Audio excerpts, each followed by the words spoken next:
લીલિયાના અંટારિયામાં 21 વર્ષીય યુવાન વન વિભાગ આરક્ષિત વિસ્તારમાંથી રાત્રિ દરમિયાન નીકળી રહ્યો હતો અને પેશાબ કરવા માટે ઊભો થયો। આ દરમિયાન સિંહનો તે શિકાર બન્યો। સિંહે તેને ફાડી ખાધો। શું મામલો છે, વિગતે વાત કરી।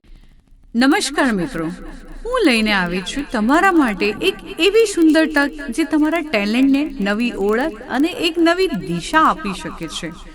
તમારા અંદર રહેલી અદ્ભુત કળા, સુંદર અવાજ અને અનોખી પ્રતિભાને હવે દુનિયા સામે રજૂ કરવાનો સમય આવી ગયો છે।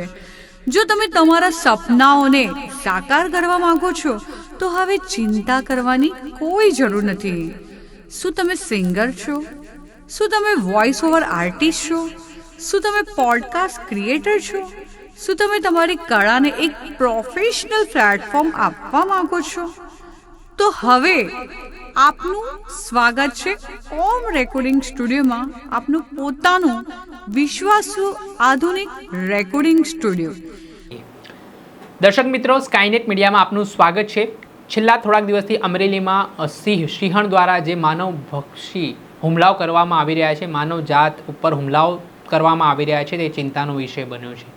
થોડા દિવસ પહેલાં એક 7 વર્ષના બાળકને સિંહણે ફાડી ખાધું તો તે ઘટનાની શાહી હજી સુકાઈ નથી। ત્યારે 21 વર્ષીય યુવકને ગઈકાલે રાત્રે સિંહે ફાડી ખાધો હોવાની ઘટના સામે આવી છે।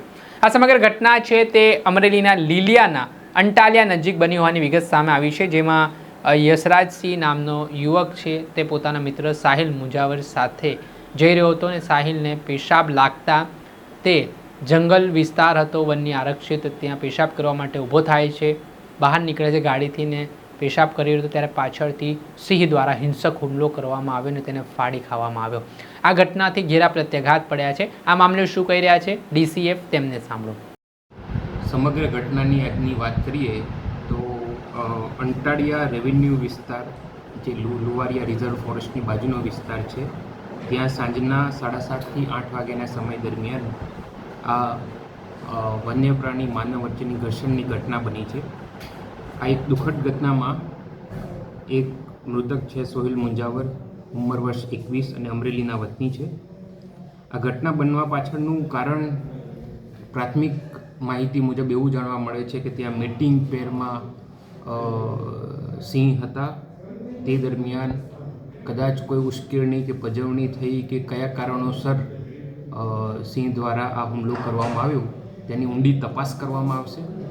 એ કેવી પરિસ્થિતિઓ સર્જાઈ જ્યારે આ પ્રકારની ઘટના બની।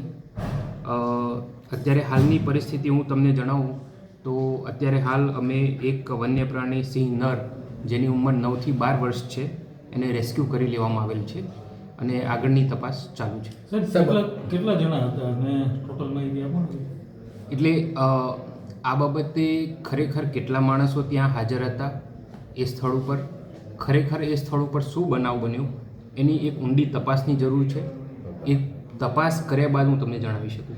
સાહેબ, અવારનવાર આવી ઘટના બને છે તો વનતંત્ર હવે આગામી સમયમાં શું આમાં કાર્યવાહી કરશે? આવી કોઈ પણ પરિસ્થિતિ બાબતે કોઈ પણ વ્યક્તિને સિંહ વન્ય પ્રાણીને પજવણી કરતો કોઈ પણ માહિતી હોય તો તાત્કાલિક ફોરેસ્ટ ડિપાર્ટમેન્ટને જાણ કરવી અને આ પ્રકારની કોઈ પણ કૃત્ય કરવું એ ગુનાહિત કૃત્ય છે। એમાં વન્ય પ્રાણી અધિનિયમ અંતર્ગત કડકમાં કડક કાર્યવાહી કરવામાં આવે છે। સિંહ દર્શન થતા હોય એવા પણ એક અફવા ઉડી છે, સાચી હકીકત શું છે? સિંહ દર્શન એટલે શું એ આપણે સમજવાની જરૂર છે। કોઈ પણ ગામ કે કોઈ પણ વિસ્તારમાં જ્યારે સિંહ જોવા મળે ખેડૂતની વાડીમાં, તો એ સિંહ જોવે અને સિંહ દર્શન ના કહેવાય। જ્યારે સિંહને કોઈ પણ પ્રકારની ખલેલ પહોંચાડવી, પજવણી કરવી, ઉશ્કેરણી કરવી, એને ખરેખર ગેરકાયદેસર સિંહ દર્શન કહેવાય છે। અને આ પ્રકારનું કૃત્ય કોઈ પણ વ્યક્તિ કરે તો એમના વિરુદ્ધ વન વિભાગ કડકમાં કડક કાર્યવાહી કરશે। છે તેને લઈને ડીસીએફનું કહેવું છે કે સિંહ મેટિંગ પીરિયડમાં હતા ત્યારે કોઈએ ઉશ્કેરણી કે પજવણી કરી હશે તો જ આ ઘટના બની છે। 9 થી 12 વર્ષનો જે સિંહ છે તેને રેસ્ક્યુ કરી લેવામાં આવ્યું છે અને સ્થળ ઉપર હવે કેટલા માણસો હતા, કેવી રીતે આખી ઘટના બની છે તેને લઈને હાલ વન વિભાગની ટીમ દ્વારા તપાસ કરવામાં આવી રહી છે અને આ ઘટનાથી ઘેરા પ્રત્યાઘાત પડ્યા છે। દર્શક મિત્રો, આવા જ વિડીયો જોવા માટે સ્કાયનેટ મીડિયા જોતા રહો, લાઇક કરો, શેર કરો।